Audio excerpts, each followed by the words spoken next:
اعوذ باللہ من الشیطان الرجیم بسم اللہ الرحمن الرحیم یا ایہا الذین آمنوا استعینوا بالصبر والصلاة ان اللہ مع الصابرین ولا تقولوا لمن يقتل في سبيل الله اموات بل احیاء ولكن لا تشعرون وَلَنَبْلُوَنَّكُمْ بِشَيْءٍ مِّنَ الْخَوْفِ وَالْجُوعِ وَنَقْصٍ مِّنَ الْأَمْوَالِ وَالْأَنفُسِ وَالثَّمَرَاتِ وَبَشِّرِ الصَّابِرِينَ الَّذِينَ إِذَا أَصَابَتْهُمْ مُصِيبَةٌ قَالُوا إِنَّا لِلَّهِ وَإِنَّا إِلَيْهِ رَاجِعُونَ۔ محترم خواتین و حضرات، السلام علیکم۔ شہادت امام عالی مقام حضرت امام حسین علیہ السلام کے حوالے سے یہ خصوصی پروگرام ہم آپ کی خدمت میں پیش کر رہے ہیں۔ دین کا فلسفہ شہادت ہے کیا؟ اللہ کی راہ میں اپنی جان تک کا نذرانہ پیش کر دینا۔ اللہ تعالیٰ قرآن کریم میں فرما رہا ہے کہ وَلَا تَقُولُوا لِمَن يُقْتَلُ فِي سَبِيلِ اللَّهِ أَمْوَاتٌ بل احیاء ولکن لا تشعرون، جو اللہ کی راہ میں اپنی جانیں نذر کر دیتے ہیں وہ زندہ ہیں لیکن تمہیں ان کا شعور نہیں ہے۔ ایک شہید اپنی جان دے رہا ہے، وہ مطمئن ہے، جو جان لے رہا ہے وہ مضطرب ہے۔ خواتین و حضرات، دو جید علماء تشریف فرما ہیں دنیا ٹی وی کراچی اسٹوڈیوز میں۔ ان سے پوچھیں گے کہ حقیقت ابدی ہے مقام شبیری، بدلتے رہتے ہیں انداز کوفی و شامی، کیوں اقبال نے یہ بات کہی؟ خواتین و حضرات، قتل حسین اصل میں مرگ یزید ہے۔ اسلام زندہ ہوتا ہے ہر کربلا کے بعد۔ کون سی روح کربلا کے بعد پیدا ہوئی دین میں؟ بہت ساری باتیں نکل کر آئیں گی اور ہم آخر میں سیکھیں گے اپنے معزز علماء سے کہ یہ حسینیت، حسین کا پیغام کیا ہے ہمارے لیے۔ خواتین و حضرات، ہم امام عالی مقام حضرت امام حسین علیہ السلام کے سچے غلام کیسے بن سکتے ہیں؟ روح کربلا کو پیش نظر رکھتے ہوئے آج کی یزیدیت کا مقابلہ کس انداز سے کیا جانا چاہیے؟ عجیب تیری سیاست، عجیب تیرا نظام، یزید سے بھی مراسم، حسین کو بھی سلام۔ خواتین و حضرات، تفصیلاً بات کریں گے۔ تشریف فرما ہے محترم ڈاکٹر محسن نقوی صاحب۔ ڈاکٹر محسن نقوی صاحب جید عالم، سابق ممبر اسلامی نظریاتی کونسل، کئی کتابوں کے مصنف۔ تشریف فرما ہے مفتی محمد زبیر صاحب، کون آپ سے واقف نہیں، ہمارے ملک کا مقبول اور محبوب نام، فارغ التحصیل دارالعلوم کراچی۔ پروگرام کا آغاز کرنا چاہیں گے ہم محترم ڈاکٹر محسن نقوی صاحب سے۔ ڈاکٹر صاحب ارشاد فرمائیے، دین کا جو فلسفہ شہادت ہے وہ ہے کیا؟ ارشاد۔ بسم اللہ الرحمن الرحیم۔ اگر ہم اسلام کے تصور تاریخ کو سمجھ لیں تو بہت سارے ایسے سوالات کہ جن کے جواب تلاش کرتے پھرتے ہیں لوگ، وہ انہیں مل جائیں۔ اور اس کی تعبیر میں ہم علامہ اقبال کا ہی ایک شعر عرض کریں گے۔ ستیزہ کار رہا ہے ازل سے تا امروز، چراغ مصطفی سے شرار بولہ بھی۔ تو چراغ مصطفی جو ہے وہ اشارہ ہے تاریخ ہدایت کی طرف، اور شرار بولہبی اشارہ ہے جو اس کے مقابل جتنی قوت حضرت آدم علیہ السلام سے لے کر تا قیامت آتی رہیں گی ان کی طرف۔ قرآن مجید کا اگر مطالعہ کریں اور بائبل میں کا مطالعہ کریں تو ایک عجیب بات سامنے آتی ہے۔ بائبل میں تاریخ کو حکمرانوں اور حکمراں خاندانوں کے اعتبار سے تقسیم کیا گیا، قرآن مجید میں تاریخ کو انبیاء کرام اور سلسلہ ہدایت کے اعتبار سے تقسیم کیا گیا. سبحان اللہ سبحان اللہ. آپ یہ دیکھیں کہ اگر مروجہ تاریخ کے اعتبار سے اس کے تناظر میں آپ دیکھیں تو فرعون کے نظام سے ان کے نقطہ نظر سے حضرت موسیٰ علیہ السلام نے بغاوت کی تھی. ٹھیک، قرآن کیا کہتا ہے کہ تم اور ہارون دونوں جاؤ انہو طغا. اس نے ہارون نے بغاوت کی ہے. ہارون نے حدود کو فرعون نے حدود کو کراس کیا. اذهب الى فرعون انه طغى. اس نے بغاوت کی ہے. کہاں سے بغاوت کی ہے؟ اس نظام سے جس کو موسیٰ سے پہلے انبیاء علیہ السلام لے کر آتے رہے. سبحان اللہ. تو جو تاریخ کی تفہیم ہے اسلام میں وہ سلسلہ ہدایت کے اعتبار سے ہے، نہ کہ حکمرانوں کے اعتبار سے. سبحان اللہ. اب جو بھی وقت کے ہادی کے خلاف جو ہدایت کا علم لے کے اٹھا ہے، جو ہدایت کا پاسدار ہے، جو اب اسلامی کانٹیکس میں کہیں کہ جو قرآن اور سنت کا علمبردار ہے، اس کے خلاف جو عمل کر رہا ہوگا وہ انہو طغا کا مترادف ہوگا، نہ کہ جو جس کے ہاتھ میں علم ہدایت ہے اس کو سمجھا جائے تاریخ میں کہ انہوں نے خروج کیا، انہوں نے قیام کیا، انہوں نے بغاوت کی. بغاوت جو ہے وہ ہمیشہ وہ کرتا ہے کہ جو ضد اسلام ہے. اس طرح سے اگر آپ دیکھیں تو انبیاء علیہ السلام کی جو پوری تاریخ ہے، جیسے ہم کہیں کہ سورہ انعام کی آیت نمبر 83 سے لے کر 88 تک، 83 سے 88 تک انبیاء کا ذکر ہے. آدم، نوح، اسماعیل، ابراہیم، نوح کی اولاد، ابراہیم کی اولاد، تمام انبیاء کا ذکر کرتے کرتے کرتے کرتے آخر تک آیا. اور یہ کہ یہ وہ لوگ تھے کہ جنہوں نے ہدایت کی، اور ان میں ان کی اقتدا جو ہے وہی تمہارے لیے نجات کا سبب ہے. تو ایک تاریخ ہدایت ہے جس کو قرآن مجید نے جگہ جگہ بیان کیا ہے. سورہ آل عمران میں بھی بیان کیا، سورہ شورى میں بھی بیان کیا، جگہ جگہ. تو انبیاء کا ایک سلسلہ ہے جو نیچے تک نہ خاتم النبیین صلی اللہ علیہ وآلہ وسلم تک آتا ہے. اور ان کے مقابل جو قوتیں آئیں ان کو باغی اور ان کو طاغوت جو ہے وہ شمار کیا گیا، وہ کیا گیا. اس تناظر میں جب ہم دیکھتے ہیں کہ امام حسین علیہ السلام کو رسول اللہ صلی اللہ علیہ وسلم کے دور میں جو ان کے مقابل آیا وہ سب باغی تھے. ٹھیک ہے. اسی طرح سے خلافت راشدہ میں چاہے مانعین زکوٰۃ کا مسئلہ ہو، اہل ردہ کا مسئلہ ہو، جھوٹے انبیاء کا مسئلہ ہو، اسی صورت سے حضرت عمر فاروق رضی اللہ تعالیٰ عنہ کے عہد میں جو قوتیں سامنے آئیں، حضرت عثمان رضی اللہ تعالیٰ عنہ کے عہد میں، حضرت علی علیہ السلام کے عہد میں جو قوتیں ان کے سامنے آئیں ان کے اوپر بغاوت کا وہ ہے، ان کے اوپر طاغوت ہونے کا وہ ہے، کیونکہ یہ تو سلسلہ ہدایت کی کڑیاں ہیں. اب امام حسین علیہ السلام کے دور تک جب ہم آتے ہیں تو امام حسین کے اقدام کو سمجھنے کے لیے یہ ضروری ہے کہ وہ وارث تھے اس سلسلہ ہدایت کے. انبیاء کا جو شجرہ ہے وہ اس کے وارث تھے. رسول اللہ صلی اللہ علیہ وسلم نے ان کو، قرآن نے ان کا بیٹا قرار دیا ہے امام حسین علیہ السلام کو. رسول اللہ کی جو محبت ہے امام حسین سے اور امام حسن علیہ السلام سے وہ کسی سے ڈھکی چھپی نہیں ہے. سینکڑوں حدیثیں جو ہیں وہ اس کے اوپر موجود ہیں. تو اب جب امام کھڑے ہوتے ہیں تو امام کہتے ہیں کہ میں تمہیں قرآن اور سنت کی طرف بلاتا ہوں، یعنی ہدایت کی طرف بلاتا ہوں. آمر بالمعروف وانہی عن المنکر واسیر بسیرت جدی و ابی علی ابن ابی طالب.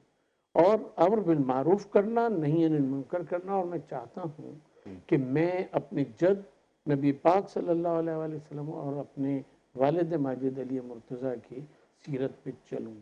تو یہ جو سلسلہ ہدایت ہے جو آدم سے چلا اور وہ پھر آگے چلتا چلا گیا، تو آپ دیکھیں کہ ہر دور میں جس نے بھی اسلام کے خلاف بغاوت کرنے، اسی معنی میں جس معنی میں انہو طغا کے الفاظ آئیں، جس نے بھی دین سے انحراف کی کوشش کی ہے اور اس کی جگہ اس کے مقابل پہ جو شخص کھڑا ہوا ہے اور دین کی اس نے حفاظت کی ہے، تو وہ اسی صورت سے انبیاء کا وارث اور انبیاء کا وہ. اسی لیے کہا حدیث میں آتا ہے کہ العلماء ورثۃ الانبیاء. وہ صرف حدیثیں یاد کر لینے، قرآن مجید کو حفظ کر لینے، فقہی مسائل کو یاد کر لینے کے وارث نہیں ہیں، بلکہ وہ وارث ہیں اس کے کہ جو رول انبیاء علیہ السلام نے اپنے اپنے دور میں طاغوت کے خلاف پلے کیا ہے، اس کو اپنے دور میں پلے کرنا، اس کو ادا کرنا، اس کردار کو، یہ ان کا ورثۃ الانبیاء ہونے کا وہ. اسی لیے امام حسین علیہ السلام کی ایک زیارت میں پڑھتے ہیں جس کو زیارت وارث کہا جاتا ہے، اور اس کے الفاظ یہی ہیں کہ اے آدم کے وارث، اے نوح کے وارث، اے ابراہیم کے وارث. اس پہ پھر آگے گفتگو کریں. سبحان اللہ، سبحان اللہ. العلماء ورثۃ الانبیاء، علماء انبیاء کے وارث ہیں. وراثت کس چیز کی؟ علم کی. اور جو آپ نے بات فرمائی ہدایت، سلسلہ آگے بڑھ رہا ہے تسلسل کے ساتھ. ہدایت بھی وہی جو اللہ کی جانب سے ہو. اِنَّ هُدَى اللَّهِ هُوَ الْهُدَى. اور قرآن کریم کیا فرما رہا ہے کہ فَمَن تَبِعَ هُدَايَ فَلَا خَوْفٌ عَلَيْهِمْ وَلَا هُمْ يَحْزَنُونَ. جس نے ہدایت اللہ کی مان لی، اتباع کر لی، اسے نہ خوف ہے نہ حزن ہے. واقع کربلا پہ ذرا سا آنے سے پہلے دین کا جو فلسفہ شہادت ہے، میں چاہ رہا ہوں ذرا سا اس کو آگے بڑھا دیجئے. ہدایت پر بنیادی گفتگو آپ نے فرمائی ہے. دین شہید کسے کہتا ہے؟ ارشاد. بسم اللہ الرحمن الرحیم، نحمدہ و نصلی علی رسولہ الکریم، اما بعد. قرآن کریم کی آیات کو اگر سامنے رکھا جائے، اسی طرح احادیث مبارکہ کو سامنے رکھا جائے، تو ایک لفظ جا بجا ہمیں ملتا ہے، مقتول فی سبیل اللہ. چنانچہ آپ نے انٹرو کے اندر جو آیتیں پڑھی ہیں اس کے اندر بھی وَلَا تَقُولُوا لِمَن يُقْتَلُ فِي سَبِيلِ اللَّهِ، یہ جو جا بجا فی سبیل اللہ کا لفظ آ رہا ہے اللہ کے راستے میں، اس کی وضاحت خود قرآن کریم جا بجا کئی اور مقامات پر کرتا ہے. چنانچہ لِتَكُونَ كَلِمَةُ اللَّهِ هِيَ الْعُلْيَا، اللہ کی بات سب سے زیادہ سربلند ہو جائے. یریدون لیطفئوا نور اللہ بافواہہم واللہ متم نور. کیا مطلب؟ یہ تو اپنے پھونکوں سے اللہ کے اس چراغ ہدایت کو بجھانا چاہتے ہیں، اللہ اپنے نور کو پورا کرے گا، چاہے کافر یہ مقصد اور یہ بات چاہیں یا نہ چاہیں، لیکن اللہ رب العزت نے یہ کام کرنا ہے. تو یہ جو جا بجا اللہ کا کلمہ بلند ہو جائے، اللہ کے راستے کے اندر شہادت، اللہ کے راستے کی موت، اس کو کہا جاتا ہے اسلام کی نظر میں حقیقی شہید. گزارش یہ ہے، جب ہم واقعہ کربلا اور حضرت امام الشہداء حضرت امام حسین رضی اللہ تعالیٰ عنہ کی اتنی بڑی عظیم الشان اور جلیل القدر قربانی کو سامنے رکھ کر شہادت کا فلسفہ، قربانی اور ایثار کا پورا اسلامی کانسیپٹ دیکھتے ہیں، تو یاد رکھیے کہ اللہ کے نظام پر قربانی دینے کے حوالے سے دو خاص طور پر نکات سامنے رکھے جاتے ہیں، دیکھے جاتے ہیں. پہلا نقطہ تو یہ قربانی کس نے دی، دوسرا نقطہ یہ کہ قربانی کتنی دی گئی. یہ عام طور پر دو باتیں ہوتی ہیں. اگر آپ غور کریں تو عروج و معراج آپ کو نظر آئے گی واقعہ کربلا کے اندر. اس سے بڑی انسانی تاریخ میں اور کسی قربانی اور ایثار کا تصور نہیں کیا جا سکتا. چنانچہ آپ نے انٹرو کے اندر جو آیت پڑھی وَلَنَبْلُوَنَّكُمْ بِشَيْءٍ مِّنَ الْخَوْفِ وَالْجُوعِ وَنَقْصٍ مِّنَ الْأَمْوَالِ وَالْأَنفُسِ وَالثَّمَرَاتِ، یہ انگریڈینٹس اللہ نے قربانی کے بیان کیے ہیں. میرا آپ سے سوال یہ کہ واقعہ کربلا میں اس آیت کے اندر جو قربانیاں اللہ نے بیان کی ہیں اس میں سے کون سی قربانی ہے جو حضرت امام حسین نے نہیں دی ہے؟ وَلَنَبْلُوَنَّكُمْ بِشَيْءٍ مِّنَ الْخَوْفِ، خوف کا معاملہ. وہ خوف سے مراد وہ نہیں جو ہمارا ظاہری تو بنو ہاشم علوی اور نبوی خانوادہ ہے، تو اللہ کے راستے اور اللہ کی جنت کو طلب کرنے کے لیے یہ خانوادہ نکلا ہے. لیکن جو انوائرمنٹ ہے، جو ہراسمنٹ ہے، جو ماحول ہے، جو چھوٹے بچوں کی فکر ہے، جو پورے خاندان اور پورے عالم اسلام کی فکر، یہ ایک قربانی. اس کے بعد آپ آ جائیں والجوع، بھوکی پیاسی حالت کے اندر شہادت ہو رہی ہے. وَنَقْصٍ مِّنَ الْأَمْوَالِ، بے سر و سامانی کا عالم. ان میں سے ایک لفظ ایسا ہے جس کے اوپر پوری تاریخ بیان کی جا سکتی ہے پورا کا پورا. وَنَقْصٍ مِّنَ الْأَمْوَالِ وَالْأَنفُسِ، آپ اندازہ لگائیے عباس کا بازو اور علی اکبر کا جگر کٹ رہا ہے، معصوم بچوں کی معصومیت ذبح ہو رہی ہے، خواتین قربانیاں دے رہی ہیں. تو اگر آپ قربانی کو دیکھیں وَالْأَنفُسِ وَالثَّمَرَاتِ، ان میں سے کون سا لفظ ایسا ہے جو واقعہ کربلا پہ فٹ نہیں ہو رہا؟ ساری قربانیاں دے دی گئیں. اب آ جائیں دوسرے نقطے کی طرف، قربانی دی کس نے؟ تو میں اور کچھ نہیں بیان کرنا چاہتا، صرف اور صرف حضرت حسین رضی اللہ تعالیٰ نے 9 محرم الحرام کو دشمن کی فوجوں سے خطاب کرتے ہوئے جو اپنا عالی نسب و حسب بیان کیا ہے، وہ بڑا عجیب تاریخی الفاظ ہے اور بڑا عجیب حضرت حسین رضی اللہ تعالیٰ کا بلیغ قسم کا فصیح خطبہ ہے۔ وہ دشمن کی فوجوں کو مخاطب کر کے فرماتے ہیں، ذرا غور تو کرو کہ میرا حسب و نسب ہے کیا؟ تمہاری تلواروں کے لیے جائز ہو سکتا ہے کہ تم مجھے پامال کرو اور تم اپنی تلواروں کو مجھ پر چلاؤ، کیا میں نبی کا نواسا نہیں ہوں؟ فاطمۃ الزہرا سیدۃ نساء اہل الجنہ سلام اللہ علیہا میری والدہ ماجدہ نہیں ہے؟ کیا میں اس باپ کا بیٹا نہیں ہوں جو اولی المؤمنین باللہ ہے؟ حضرت علی رضی اللہ تعالیٰ جن کے بارے میں قرآن و حدیث میں کہا گیا اولی النبی اولی بالمؤمنین، اور انہوں نے آیات کی طرف اشارہ کیا، کیا میں اس باپ کا بیٹا نہیں جو اولی المؤمنین باللہ ہے؟ پھر فرمایا کیا میرا والد نبی کا سگا چچا زاد بھائی نہیں ہے؟ کیا سید الشہداء حضرت حمزہ میرے والد کا سگا چچا نہیں ہے؟ میں جعفر طیار کا چچا زاد نہیں ہوں؟ یہ حضرت حسین رضی اللہ تعالیٰ اپنا نسب بیان کر رہے ہیں، اور یہ نسب بیان کرتے ہوئے آج کہنا پڑتا ہے کربلا میں حضرت امام حسین کی شہادت نہیں ہوئی، ان مناصب کا قتل ہوا ہے، ان سارے درجات کا قتل ہوا ہے، ان سارے مقامات کا قتل ہوا ہے۔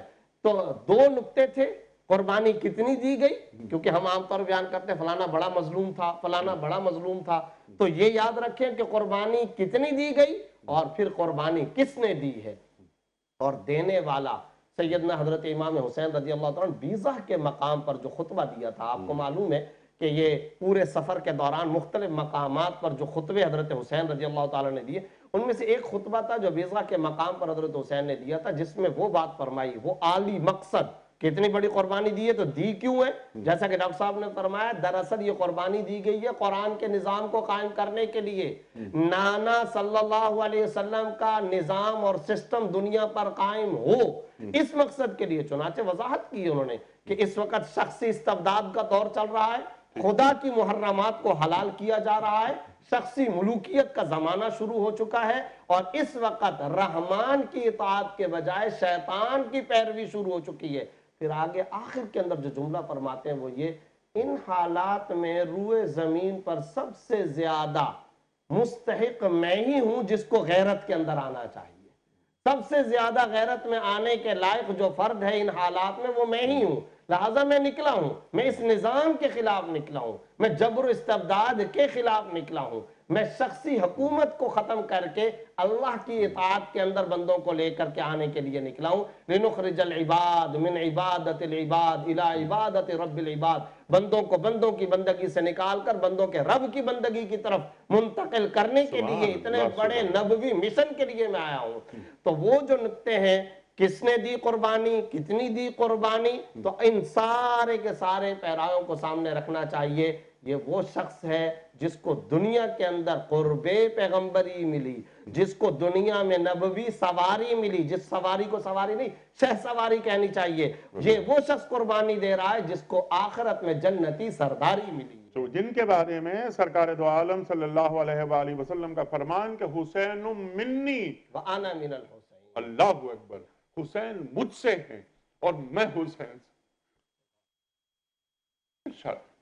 حسین مجھ سے ہے اور میں حسین سے ہوں، اس کا ایک جو عام طور پہ ترجمہ کر دیا جاتا ہے حسین منی وانا من حسین۔ مسئلہ یہ ہے کہ یہ جو من ہے عربی زبان میں، اس کو اگر تھوڑا سا سمجھ لیا جائے تو یہ حدیث بہت ہی اعلیٰ ترین مطالب کے اوپر مشتمل ہے۔ ایک تو من ہوتا ہے جو مادی چیزوں میں تمیز کے لیے استعمال ہوتا ہے، جی ہاں، ٹھیک ہے، جرعۃ من الماء، پانی میں سے ایک گھونٹ جو ہے وہ پی لیا، ایک چلو پی لیا، یہ پانی ہے بہت سا، اس میں سے کوئی چیز جو ہے وہ نکال لی۔ دوسری یہ من جو ہے وہ مانوی عکس اور استنباط کے لیے بھی استعمال کرتا ہے، اور یہ اس معنی میں جیسے قرآن مجید میں ہے کہ انسان کے لیے کہ خلق من اجل، جلدی سے پیدا کیا گیا، تو جلدی کوئی ایسی چیز نہیں کہ جس میں کوئی چیز نکال کے اور دوسری چیز بنا دی جائے. اسی صورت سے شیطان کے لیے ہے کہ خلقتنی من نار، آگ کوئی ایسی چیز نہیں ہے کہ جس سے کوئی دوسری چیز آگ لے کر اور دوسری چیز بنائی جا سکے. بنیادی طور پہ یہ کسی شے میں صفات کے اطمینان اور اتمام اور اکمال کے لیے استعمال ہوتا ہے، یعنی یہ چیز اس میں مکمل طور پہ اور اتم طور کے اوپر موجود ہے. اب جب نبی پاک صلی اللہ علیہ وسلم فرماتے ہیں حسین منی، تو ایک تو اس کا جسمانی مفہوم ہے کہ میرا نواسا ہے تو مجھ سے، اور دوسرے اگر منیت کے اس مفہوم کو لیں، اور یہ حضرت علی علیہ السلام کے بھی بارے میں ہے، یہ بی بی فاطمہ سلام اللہ علیہ کے بارے میں بھی، اور اصحاب کے بارے میں بھی بعض صفات میں آپ نے من کا لفظ استعمال فرمایا ہے، تو یہ بنیادی طور پر ان صفات کی حقیقت کو متحقق کرنے کے لیے اس ذات مبارک میں یا ان ذوات مقدسہ میں یہ لفظ استعمال ہے. حسین منی کا مطلب یہ ہے کہ کیونکہ حسین مجھ سے ہے، لہٰذا تمہیں توقع یہ ہونی چاہیے کہ جس طرح دین کے معاملے میں میں ہوں، اسی طرح دین کے معاملوں میں تم حسین کو پاؤ گے. اب امہات المومنین سلام اللہ علیہ فرماتی ہیں کہ نبی پاک صلی اللہ علیہ وسلم کو کسی بات پہ غصہ نہیں آتا تھا.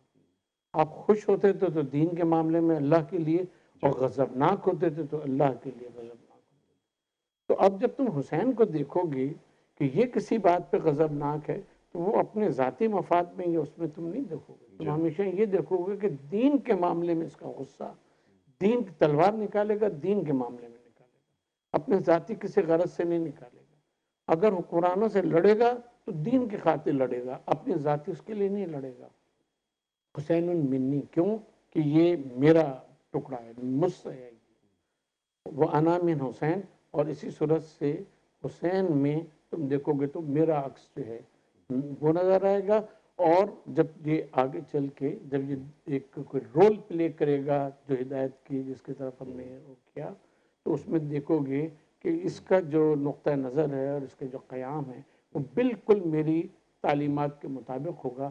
گویا اگر اس وقت میں ہوتا تو وہی کرتا کہ جو اس وقت حسین کرے گا. تو حسین منی و انا من حسین جو ہے وہ بنیادی طور پہ تاریخ ہدایت میں کردار کے لحاظ سے ہے کہ جو نبی پاک صلی اللہ علیہ وآلہ وسلم نے ادا کیا، اور پھر بلا تشبیہ وہ کردار جو امام عالی مقام حضرت امام حسین علیہ السلام نے ادا فرمایا.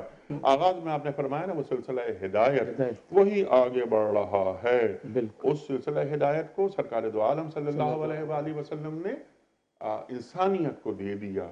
امام عالی مقام حضرت امام حسین علیہ السلام جب فرما رہے ہیں، یعنی اس کی اگلی کڑی کہ مثلی لا یبایع مثلہ، مجھ جیسا تو جیسی کی بیعت کرے. تو وہی سلسلہ ہدایت جو آپ نے فرمائی تھی بات پہ ستیزہ کار رہا ہے ازل سے دائم روز، چراغ مصطفی سے شرار بو لہبی، کہ وقت کے یزید کے سامنے کھڑا ہونا ہے آنکھوں میں آنکھیں ڈال کر. وہ جو اقبال کے شعر آپ عموماً پڑھتے ہیں اور بڑا مشہور ہے، نکل کر خانقاہوں سے ادا کر رسم شبیری، تو وہ رسم شبیری یہی ہے کہ جہاں دین کو خطرہ ہو، معرض خطر میں دین آ جائے، تو دین سے بڑی کوئی ذات نہیں ہے. خود نبی پاک صلی اللہ علیہ وآلہ وسلم کی ہمیں حدیث ملتی ہے کہ اگر مجھے بار بار دین کے اوپر گویا کہ قتل کیا جائے، دین کی خاطر میں جان دوں، اور بار بار پھر زندہ کیا جاؤں پھر جان دوں، تو گویا وہ اس کی تمنا کرتے ہیں کہ کاش ایسا ہو.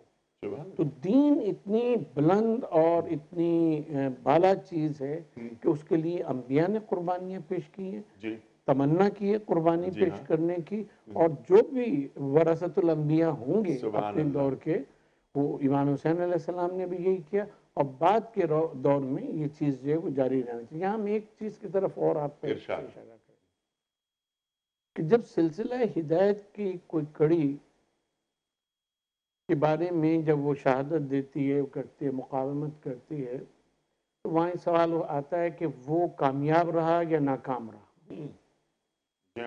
وہاں دیکھنے کی بات یہ کہ جس چیز کو بچانے نکلا تھا وہ باقی ہے یا ختم ہو گئی. اگر وہ باقی ہے تو وہ کامیاب رہا، اب وہ باقی نہیں ہے، اور طاغوت جو ہے وہ مسلط ہو گیا ہے اور دین باقی نہیں ہے، تو پھر وہ کامیاب رہا۔ یہی وہ چیز ہے جس کو انہوں نے مولانا محمد علی جوہر نے کہا ہے کہ قتل حسین اصل میں مرگ یزید ہے، اسلام زندہ ہوتا ہے ہر کربلا۔ سبحان اللہ، سبحان اللہ۔ یہ جو قتل حسین دراصل مرگ یزید ہے، اس سلسلے میں ایک بات میں بتا دوں، ڈاکٹر صاحب نے بھی اور آپ نے بھی نظام کی بات کی، تو اصل میں تو یہ واقعہ کربلا نظاموں کی جنگ تھی نا، حقیقت میں وار آف سسٹم ہے۔ ایک طرف جبر و استبداد، شخصی حکومت، ایک طرف طغیان، شیطان کی پیروی، حلال کو حرام، حرام کو حلال کیے جانے کا سسٹم، اور ایک طرف رحمانی نظام ہے، انبیاء کا نظام ہے، رسول اللہ صلی اللہ علیہ وسلم کا نظام ہے، قرآنک سسٹم ہے۔ حضرت حسین رضی اللہ تعالیٰ عنہ اس کے لیے کھڑے ہوئے۔ یہاں دو باتیں ذہن کے اندر رکھنی چاہیے، جیسا کہ یہ بات ہے کہ حضرت حسین رضی اللہ تعالیٰ عنہ کے بارے میں آپ صلی اللہ علیہ وسلم فرمایا حسین منی وانا من الحسین، اس میں ایک مورخ نے بڑا خوبصورت جملہ کہا کہ تم شکل و صورت کے اندر، ہیئت کے اندر تو یہ کہہ دو کہ حضرت حسین رضی اللہ تعالیٰ عنہ رسول اللہ صلی اللہ علیہ وسلم کے شبیہ اور مشابہ تھے، یہ تو مشہور بات ہے شکل و صورت کے اندر، لیکن فرمایا نظام کے بارے میں، حسینی نظام کو رسول اللہ صلی اللہ علیہ وسلم کے نظام کے بارے میں یہ لفظ نہ استعمال کرو مشابہت تھی، بلکہ یہ کو عینیت نظام مصطفی تھا، عینیت تھی، مشابہت کا لفظ بھی نہ استعمال کرو۔ جو نظام رسول اللہ صلی اللہ علیہ وسلم کا ارتھ پر قائم کرنے کا تھا، وہی نظام بعینہ، اس کے اندر کوئی مشابہت کی بات نہیں، مشابہت کا درجہ عینیت کے بعد میں آتا ہے۔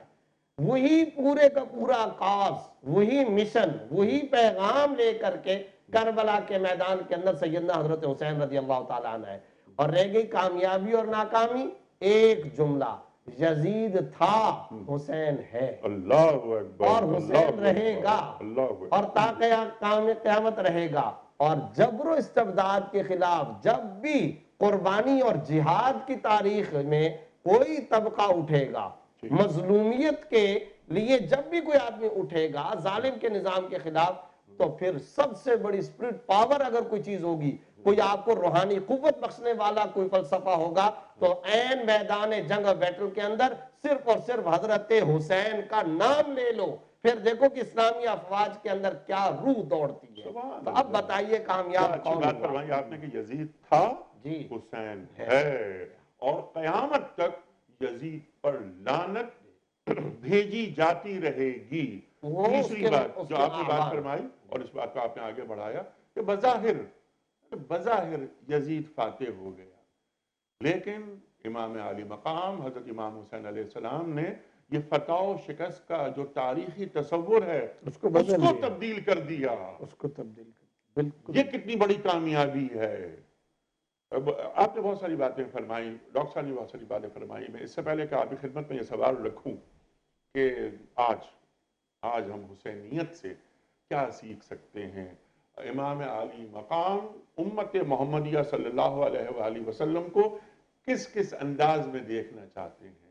اس سے پہلے کہ میں یہ سوال رکھوں آپ کی خدمت میں کہ آج کی یزیدیت سے نمٹنے کے لیے حسینی روح ہم سے کیا تقاضا کر رہی، اس سے قبل ایک بات جو آپ نے درمیان فرمائی تھی، قرآن کریم میں موجود جو اقدار ہیں وہ امام علی مقام حضرت امام حسین علیہ السلام ان اقدار کو پامال ہوتے ہوئے نہیں دیکھنا چاہتے۔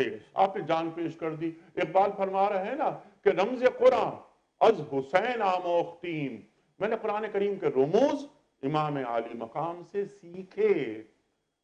اقبال کیا سیکھ رہے ہیں امام علی مقام سے؟ ارشاد اسلامک ویلیوز کو ریسٹور کرنے کے لیے حضرت حسین رضی اللہ تعالیٰ عنہ، سبحان اللہ، اور یہ لفظ بھی آیا اسلامی قدروں کی بحالی کے لیے میں نکلا ہوں، اسلامی قدروں کی بحالی کے لیے۔ یہاں ایک بات بڑی اہم ہے، جیسے کہ آپ نے بھی ابھی سوال فرمایا کہ آج کے دور کے اندر ہم حضرت حسین رضی اللہ تعالیٰ عنہ کی اس لازوال داستان عظیمت سے کیا سبق حاصل کر سکتے ہیں؟ جی بہت مختصر، چونکہ ٹائم بڑا کم ہوتا ہے۔ منافقت سے ہمیں اپنے آپ کو پاک کرنا ہوگا۔ ایک طرف دیکھیں معرکہ حق و باطل میں ہوتا کیا ہے، ایک طرف حق ہے اور ایک طرف باطل ہے، دو صفیں بالکل جداگانہ ہیں، ان کے اندر خط امتیاز ہے۔ باطل سے آپ کو یہ توقع رکھنا ہی نہیں چاہیے کہ وہ کوئی حق کا کام کرے گا۔ باطل سے حق کی توقع رکھنا ایسا ہی ہے جیسا کہ آپ نمرود، حامان، فرعون، قارون سے اچھائی اور بھلائی کی توقع رکھیں. قرآن کیا فرما رہا ہے کہ لا تلبسوا الحق بالباطل، حق اور باطل کو گڈمڈ نہ کرو. ایک بات. دوسری بات جو میں بالکل سادہ لفظوں میں عوامی سطح کے اندر جو بات کہنا چاہتا ہوں وہ یہ کہ حضرت حسین منافقت کے خلاف نکلے ہیں، اور وہ حضرت حسین رضی اللہ تعالیٰ اس کام کے لیے نکلے کہ یزید اور اس کے اعوان یہ کہہ کر حکومت نہیں کرنا چاہ رہے کہ میری حکومت کفر کی حکومت ہے، وہ یہ کہہ ہی نہیں رہے. وہ یہ کہہ رہے ہیں کہ ہماری حکومت اسلامی حکومت ہے. وہ یہ کہہ رہے ہیں کہ ہماری خلافت علی منہاج النبوہ ہے. وہ یہ کہہ رہے ہیں نعوذ باللہ ثم نعوذ باللہ، کیونکہ خلفائے راشدین رضی اللہ تعالیٰ عنہ اجمعین وہ حضرات تو دنیا سے جا چکے. حضرت ابوبکر صدیق رضی اللہ تعالیٰ عنہ سے لے کر حضرت علی کرم اللہ وجہ تک یہ حضرات جا چکے. یزید یہ کہہ رہا ہے کہ میری خلافت اور میری حکومت اسلامی خطوط پر استوار ہے.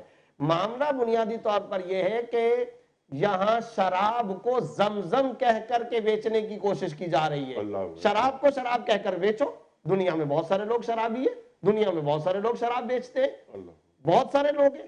تو معاملہ یہ ہے کہ منافقت تم نے کیا کام کیا ہے؟ پوری کی پوری تمہاری حکومت غیر شرعی، جڑ سے غیر شرعی ہے. تمہارا اقتدار پر اس حکومت پر آنے کا جواز ہی نہیں ہے. باغی وہ نہیں، تم باغی ہو، تم سرکش ہو. تم نانا صلی اللہ علیہ وسلم کے گنبد خضرا کے، مدینہ کے، خلفائے راشدین کے، قرآن کے نظام کے خلاف اس وقت حکومت کرنے پر جبر، استبداد، غلبہ و تسلط کے ذریعے سے قائم ہو. اب معاملہ کیا ہے؟ یہ سارا کچھ ہے، ساری باطل کی پوری نشانیاں موجود ہیں، اور وہ یہ کہہ رہا ہے کہ جی ہم اسلامی حکومت ہیں اور ہم اسلامی حکومت. تو یہ جو لا تلبسوا الحق بالباطل، اس کے درمیان خط امتیاز، فرقان، جداگانہ ایک لکیر پیدا کرنے کے لیے سیدنا حضرت حسین رضی اللہ عنہ قربانی دے رہے ہیں. اس لکیر کا نام حسینیت ہے. بس اب آج کیا ہے ہمارے ہاں؟ آج بھی بے شمار مسلم حکمرانوں کا معاملہ یہی ہے. کیا سر سے لے کر کے پیر تک کوئی ایک چیز اسلامی نہیں ہے. ان کے پورے سسٹم اور ان کے پورے نظام کے اندر بے شمار دنیا میں ایسے خطے ہیں کہ کوئی ایک چیز اسلامی نہیں ہے. اصرار ان کا یہ ہے کہ ہم مسلمانوں کے نمائندے ہیں، اصرار ان کا یہ ہے کہ ہم ملے ہوئے کفر کے ساتھ ہیں، ڈرتے ان سے ہیں، ڈکٹیشن ان سے لیتے ہیں، مدد ان سے طلب کرتے ہیں. اور کیا کہہ رہے ہیں؟ کہہ یہ رہے ہیں کہ جناب ہم اسلام کے، مسلمانوں کے خیر خواہ اور نمائندے ہیں. تو ایک تو میری گزارش یہ ہے، منافقت اور یہ جو حق و باطل کے درمیان گڈمڈ کرنا، خلط مبحث، ایک تو اس سے نجات حاصل کی جائے. دوسرے نمبر پر ایک سبق دے دیا سیدنا امام الشہداء حضرت حسین رضی اللہ تعالیٰ عنہ اور ان کے تمام 72 رفقا اور کمپینین نے. وہ کیا؟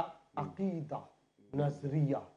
یہ اتنا بلند اور بالا مقام رکھتا ہے.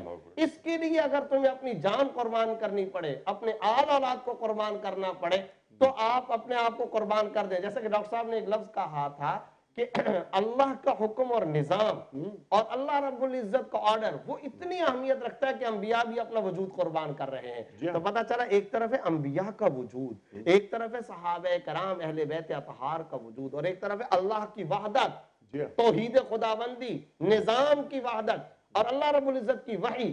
تو پتہ چلا انبیاء اور صحابہ شہداء کربلا نے اپنے وجودوں کو قربان کیا، لیکن قرآن کریم پر حرف نہ آ جائے، خدا کے نظام وحدت کے اوپر حرف نہ آ جائے، اس کے لیے اپنا وجود بھی قربان کر دیا. تو دو سبق، پہلا سبق منافقت سے اجتناب، دوسرا سبق عقیدہ اور نظریہ فرسٹ پریورٹی ہونی چاہیے سارے مسلمانوں کی اپنی زندگیوں کے اندر. اور تیسرا جو اہم ترین سبق ہے، جبر و استبداد، ظلم، تشدد اور بربریت پر چپ نہیں بیٹھنا ہے، خاموشی نہیں اختیار کرنی ہے. جو کچھ تم کر سکتے ہو کر گزرو. سیدہ حضرت حسین رضی اللہ تعالیٰ عنہ سے زیادہ بلند و برتر تم نہیں ہو. ہم میں سے کوئی، ہم سارے کے سارے فقہاء، محدثین، علماء، مفسرین اور سارے کے سارے دنیا کے سارے مسلمان مل کر حضرت سیدنا حسین رضی اللہ تعالیٰ عنہ کے جوتے کی خاک نہیں ہو سکتے. کیا ان کا مقام اور کیا ان کا بلند ترین مرتبہ. اور پھر یہ کون ہے جو آج کربلا کے میدان میں کر نبی کی اولاد ہے، نبی کی اولاد ہے، نبی کا خانوادہ ہے. یعنی وہ جس وقت یزید نے یہ گستاخی کی تھی کہ اپنے محل کے اندر حضرت حسین رضی اللہ تعالیٰ عنہ کے جسم مبارک سر انور کی گستاخی کرتے ہوئے چھڑی ماری تھی، تو اس وقت ایک یہودی نے کہا تھا کہ موسیٰ علیہ السلام اور ہمارے درمیان تو 80 پشتوں کا فاصلہ گزر چکا ہے، لیکن ان کے خانوادے یا ان کے قریب سے گزرنے والے کی ایسی گستاخی کا تصور نہیں کر سکتے. تم اپنے نبی کے براہ راست نواسے کے ساتھ یہ معاملہ کر رہے ہو. اس سے تو بہتر وہ عیسائی راہب جو دمشق سے نکلتے ہوئے یہ جو شہزادیاں ہیں امت کی، اور یہ جو امت کا مکھن، اور یہ نبی کی اولاد، اہل بیت اطہار کی مقدس بیٹیاں، یہ جب جا رہی، اس وقت وہ عیسائی راہب کہتا ہے کہ میں حیران ہوتا ہوں کہ تم لوگوں نے اپنے نبی کے خانوادے اور اولاد کے ساتھ یہ کیا. رات کو میں دیکھتا ہوں مغرب سے لے کر صبح تک زمین سے ایک روشنی نکلتی ہے جو آسمان تک چلی جاتی ہے. یہ ان کو مقام اور مرتبہ ملا. تو جبر استبداد کے خلاف کبھی خاموشی نہیں اختیار کرنی. اس کے لیے جد و جہد، اس کے لیے ہمت، اس کے لیے مقابلہ، اس کے لیے آواز بلند کرنا، یہ حسینیت ہے، یہ مشن حسین ہے. اور یاد رکھیے خلق حسین کی، زمانے حسین کے، اور سارے کا سارا اعلیٰ کردار حسین کے نام. سبحان اللہ، سبحان اللہ، سبحان اللہ، سبحان اللہ. خواتین کا بھی ذکر آپ نے فرمایا. سبحان اللہ. حضرت بی بی زینب سلام اللہ علیہا، یزید تجھے حکومت نہیں ملی، تجھے مہلت ملی ہے. ہماری خواتین کو بھی پیغام جانا چاہیے ڈاکٹر صاحب. دیکھیے مفتی صاحب نے بہترین ترجمانی فرمائی. اس میں ایک بات اور بھی ہم ایڈ کر دیں کہ اسی صورت سے جو دین کا علم لے کے اٹھتا ہے اس کو قلت انصار کی بھی پرواہ نہیں ہوتی، کیونکہ وہ اللہ کی طرف اس کا رخ ہوتا ہے.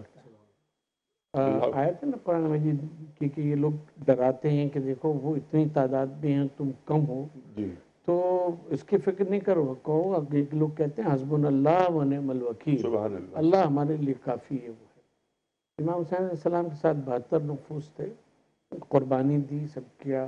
اور جب آخر میں سر سجدے میں رکھتے ہیں فرماتے ہیں رضن بقضائک و تسلیما لامرک لا معبود سوا. فرماتے ہیں کہ تیرا جو فیصلہ ہے اس کے اوپر میں راضی ہوں، اور اس کی وجہ یہ ہے کہ تیرے سوا کوئی عبادت کے لائق نہیں ہے، اور یہ تیری وحدانیت ہے، تو عبادت کے لائق ہے، تیری الوہیت ہے، اسی کے اوپر میں اور ہم سب اپنی جان دے رہے ہیں. اور حسبنا اللہ و نعم الوکیل، ہمارے لیے اللہ جو ہے وہ بہت کافی ہے. خواتین کے آپ کے کردار کی مفتی صاحب نے بات کی اور آپ نے اس کو کیا. ہم دیکھتے ہیں کہ ہم معاشرے میں اور تمام معاشروں میں ایسا ہوتا ہے کہ مرد کو اور جوانوں کو کمزور کرنے والی یہ مائیں اور بہنیں ہی ہوتی ہیں کہ جو ان میں باتیں کر کے ان میں کمزوری پیدا کرتی ہیں کہ ایسا نہ کرو، یہ نہ کرو، دیکھو تمہارے پیچھے بچوں کا کیا ہوگا، اور یوں کیا ہوگا، وہ کیا ہوگا. جب ہم کربلا میں جو عورتیں ہیں، چاہے وہ خانوادہ نبوت سے ہوں اور چاہے ان کے علاوہ لوگوں کی شہداء کی بیویاں ہوں، ان کو ہم دیکھتے ہیں. عابس بن شبیب شاکری، ان کا جب سر کاٹ کے اور اس طرف پھینکا گیا خیام امام حسین علیہ السلام کی طرف، تو ان کی ماں آگے بڑھی، انہوں نے وہ سر اٹھایا اور دوبارہ لشکر کی طرف پھینکا اور کہا جو چیز ہم اسلام کی راہ میں دے دیتے ہیں وہ واپس نہیں لیا. یہ ماں کہہ رہی ہے، یہ ماں کہہ رہی ہے اپنے جوان بیٹے کے بارے میں، جن کے لیے یہ ہے کہ وہ چلتے تھے تو چہرے کے اوپر نقاب ڈال کے نکلتے تھے، اتنے حسین اور اتنے خوبصورت. اسی صورت سے ہم دیکھتے ہیں خانوادہ اہل بیت کی، جناب زینب سلام اللہ علیہ کی بات کی، جناب ام کلثوم کی بات کی، جناب سکینہ ہیں جن کو سکینہ بھی پڑھا گیا، اور سکینہ زیادہ ٹھیک ہے بجائے سکینہ کی. تو ان کو ہم دیکھتے ہیں کہ ان کے پائے استقامت میں کہیں بھی لغزش نہیں آئی ہے، اور جو بیمار لرزش نہیں آئی ہے کہیں بھی.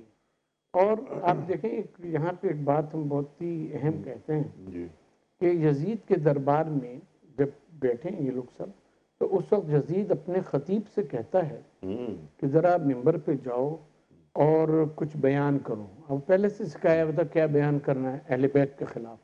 وہ بولنا شروع کرتا ہے، اتر جاتا ہے. تو امام کیا فرماتے ہیں؟ امام زین العابدین یہ کہتے ہیں کہ یزید کیا اجازت ہے کہ اس لکڑی کے ڈھانچے کے اوپر، اب ممبر نہیں کہتے، فرماتے ہیں اس لکڑی کے ڈھانچے کے اوپر چڑھ کے میں بھی کچھ بیان کروں؟ تو وہ کہتا کہ ہاں آپ بیان کریں، آپ تشریف لے جاتے ہیں. اور اس وقت اذان کی آواز اللہ ظہر کی اکبر، اللہ اکبر، تو بیٹھے ہوئے ہیں سن رہے ہیں اشہد ان لا الہ الا اللہ اشہد ان محمد رسول اللہ، پوچھتے ہیں کہ یہ تیرے نانا کا نام لیا جا رہا ہے، اس کی شہادت دی جا رہی ہے، یہ میرے نانا کی شہادت، اور اس کے بعد اذان مکمل ہونے کے بعد نیچے تشریف لے آتے ہیں۔ تو ایک تو یہ ہے کہ منبر رسول اس وقت منبر رسول ہے جبکہ اس پہ سے حق بیان کیا جائے، اور اگر اس پہ سے حق نہیں بیان کیا جا رہا ہے تو وہ چاہے 1000 منبر رسول کہہ کے نصب کر دیے جائیں تو وہ لکڑی کا ڈھانچہ ہوتے ہیں، وہ منبر رسول نہیں ہوا کرتے، علماء سو ہوتے ہیں۔ جی ہاں، اور سب سے بڑی یہ امام کامیابی بیان کر رہے ہیں کہ جنہوں نے میرے پیچھے شہادت دی ہے اور جو ہم کو اسیر کر کے لائے ہو، تو یہ ہے کہ دیکھو آج کس کا نام جو ہے، کس کی نبوت کی گواہی جو ہے وہ دی جا رہی ہے، یہ میرے نانا تھے جن کی نبوت کی گواہی جو ہے وہ دی جا رہی ہے، اور جبکہ تمہارے خاندان کا پتہ بھی نہیں کہ کہاں ہے کہاں نہیں۔ تو یہ جو چیز ہے، یہ جو حق کا معیار ہے، یا یہ مارکا ہے حق و حق و باطل باطل جو ہے، ہے اس میں ثابت قدم رہنا، ثابت قدم رہنا، عورتوں کا ثابت قدم رہنا، جو بیمار ہیں ان کا ثابت قدم رہنا، بچوں کا ثابت قدم، یعنی کسی تاریخ میں ہم نے نہیں پڑھا کہ جناب سکینہ یا اور جو بچیاں ساتھ تھیں انہوں نے کبھی یہ کہا ہو شمر سے یا اور لوگوں سے کہ ہم پیاسے ہیں، ہمیں پانی پلا۔ خودداری اور غشور، ایسی خواتین، یعنی ان کا جو غیرت ہے، خودداری، وہ تو عجیب ہے۔ حضرت سکینہ بنت الحسین رضی اللہ تعالیٰ عنہ کے مزار پر مجھے جانے کا موقع بھی ملا تھا، 2007 میں دمشق کے اندر ان کا مزار ہے۔ تو وہاں پر میں نے جو بات ذکر کی تھی وہ یہ کہ جس وقت حضرت حسین رضی اللہ تعالیٰ عنہ خطبہ دے رہے تھے کربلا کے میدان کے اندر، تو اس خطبے کے دوران میں آپ کو معلوم ہے، ڈاکٹر صاحب تشریف فرما ہے، کہ کچھ خواتین کی رونے کی آواز بلند ہوئی تھی۔ اچھا، وہ جب خیمے سے آواز ہوئی تو حضرت عباس کو بھیجا تھا سیدنا حضرت حسین رضی اللہ تعالیٰ نے کہ آپ جا کر کے ان سے بات کر لیں۔ اچھا، جس وقت حضرت حسین رضی اللہ تعالیٰ دوران خطبہ اس جملے پر پہنچے کہ اللہ رب العزت میرا مددگار ہے، جیسا کہ فرمایا نعم المولا و نعم النصیر، اور اللہ رب العزت ہماری مدد کرنے والا ہے، بس یہ جملہ تھا جس کے بعد وہ آوازیں تھم گئیں۔ تو آج تمام خواتین کے لیے آپ نے جو سبق کا کہا، تو ہر خاتون خانہ کو اہل بیت اطہار کی مقدس صاحبزادیوں اور خواتین نے یہ سبق دے دیا ہے، گھبرانے کی ضرورت نہیں، جبکہ اللہ تمہارے اور ہمارے ساتھ ہو۔ حسبنا اللہ و نعم الوکیل کا وظیفہ یہ بیت اطہار کی خواتین ہمیں دے رہی ہیں۔ اپنے ساتھ اللہ کو ملا لو، پھر تمہارا روح زمین پر کوئی بگاڑنے والا نہیں ہے۔ غیرت، خودداری، شرم و حیا، عفت و پاک دامنی، عزیمت، مجاہدہ، قربانی، ایثار، یہ سارے کے سارے الفاظ استعارہ ہیں، اور پوری تاریخ پھوٹتی ہے ان خواتین کے بلند و بالا کردار سے۔ تو میں یہ بھی آج کے پیغام کے اندر باقاعدہ درخواست کرنا چاہوں گا کہ ہمارے ہاں ہماری خواتین کو اہل بیت اطہار کی ان خواتین کی قربانیوں کو سبقاً پڑھایا جائے، گھروں میں اس کی ڈیبیٹس ہو، اس کا تذکرہ عام کرنا چاہیے، کتنا بلند و بالا کردار تھا، اور نعم المولا و نعم النصیر کا یہ اہل بیت اطہار کا وظیفہ، حسبنا اللہ و نعم الوکیل کا ورد، یہ ہماری خواتین کو اپنی زندگی کے اندر حرز جان بنانا چاہیے۔ سبحان اللہ، ثابت قدمی ہو۔ اگر اجازت ہو تو ایک نقطہ اور، جی آپ ارشاد فرمائیے، لیکن جو ثابت قدمی کی بات آپ فرما رہے تھے ڈاکٹر صاحب، اللہ اکبر، مفتی صاحب کی بات سے جی ارشاد۔ امام زین العابدین علیہ السلام جب واپس مدینے آئے تو بہت گریہ کیا کرتے تھے، جی واقعہ کربلا کو یاد کر کے۔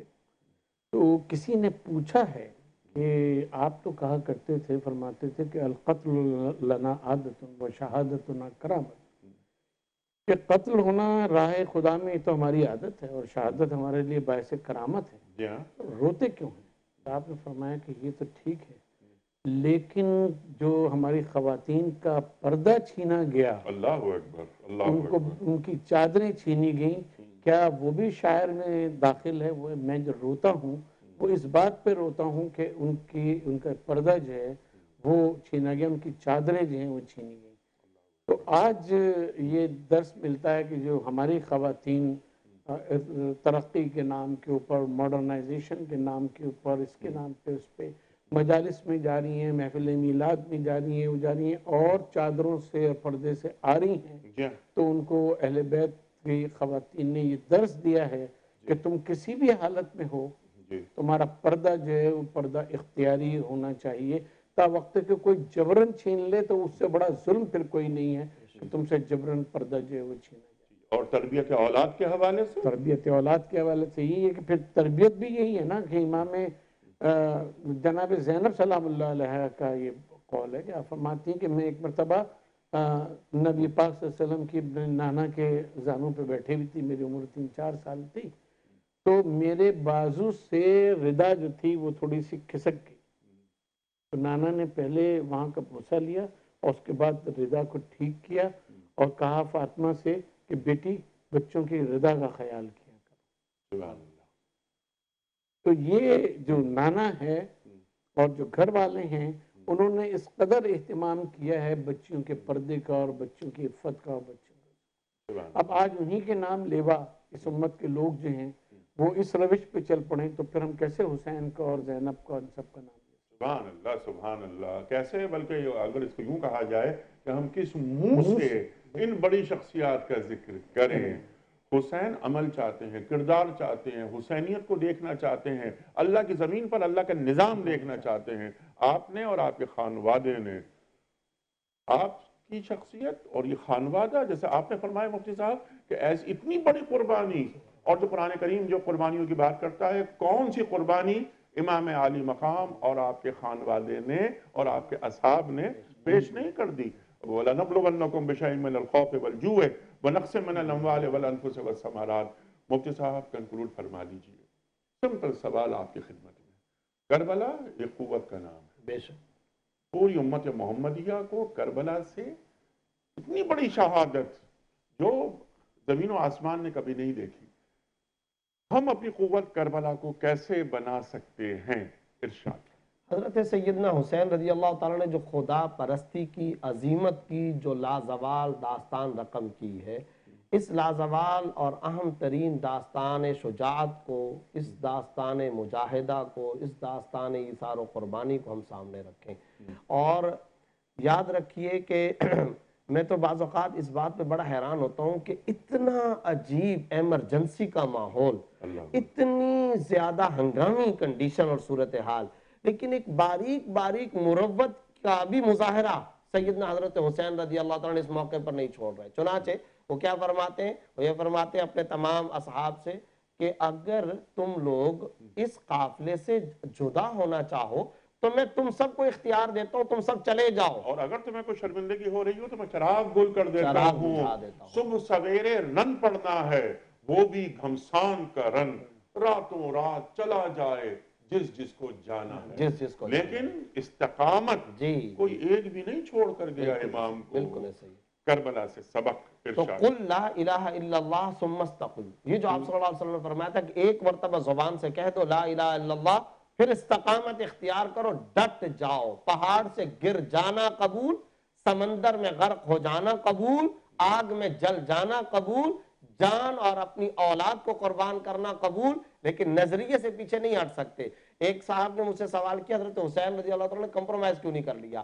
میں نے کہا معاملہ یہ ہے کہ اقتدار کی جنگ ہو، زمین کی جنگ ہو، رشتے ناطے کی جنگ ہو، دنیا اور مادہ پرستی کی جنگ ہو تو یہ ساری فلیکسیبلٹی آ سکتی ہے، لچک دکھائی جا سکتی ہے، لیکن حضرت حسین رضی اللہ تعالیٰ کے جو اصول تھے وہ اصول تو قرآن تھا، ایمان تھا۔ اب ایمان پر کیا کمپرومائز ہو سکتا ہے بھائی؟ قرآن پر کیا سمجھوتا ہو سکتا ہے؟ خدا کے نظام وحدت پر کیا قربانی، کیا انسان سمجھوتا یا کمپرومائز کرے؟ تو ایک تو ہمیں جو اپنی زندگی کے اندر سبق حاصل کرنا ہے، نظریہ بہت بلند بنانا چاہیے، عقیدہ بہت اونچا ہونا چاہیے، اور جب آپ نے کاس اور مشن ایک بہت اونچا اپنے لیے زندگی کے لیے منتخب کر لیا، اب آپ ہر قسم کی قربانی کے لیے تیار ہو جائیں۔ اگر اس زندگی کے اندر آپ کو موت آ گئی وہ حیات جاودانی ہوگی، یہ ہے سبق، عبقریت ہوگی، امر ہو جانا ہو جائے گا، اور وہ ہمیشہ کے لیے آپ زندہ سلامت ہو جائیں گے۔ آپ نے آب حیات پی لیا، آپ کا مقابل مر گیا، وہ مر جائے گا، وہ فانی ہو جائے گا، آپ لا فانی اور لا زوال کردار کا۔ سبحان اللہ۔ اور یزید ہمیشہ کے لیے مر گیا۔ مفتی صاحب سبحان اللہ سبحان اللہ، ڈاکٹر صاحب سبحان اللہ سبحان اللہ۔ خواتین حضرات، بہت ساری گفتگو، بہت اہم گفتگو، اللہ اکبر۔ یہ گفتگو محض گفتگو نہیں، کچھ تقاضا بھی کرتی ہے ہم سے. یہ گفتگو محض لفظوں کی جگالی نہیں ہے. ہم اتنی بڑی بڑی شخصیات کا نام لیتے ہیں، ہمارا رواں کانپ جاتا ہے کہ ہم امام عالی مقام حضرت امام حسین علیہ السلام کا ذکر کر رہے ہیں. آپ کی شہادت، آپ کا ایثار، آپ کی قربانی، آپ کے خانوادے کی قربانی، آپ کے اصحاب کی قربانی. اللہ اکبر. تقاضا یا ایھا الذین آمنوا لما تقولون ما لا تفعلون کبر مقتا عند اللہ ان تقولوا ما لا تفعلون. کہ اے لوگو جو ایمان لائے ہو وہ بات کیوں کہتے ہو کہ جس پر خود عمل پیرا نہیں ہوتے. اللہ کو یہ بات بہت بری اور ناگوار لگتی ہے. خواتین و حضرات، وقت مکمل ہوا ہمارے آج کے پروگرام کا. ایک قطعہ میں آپ کی خدمت میں پیش کرتا ہوں، پروگرام مکمل کرتے ہیں.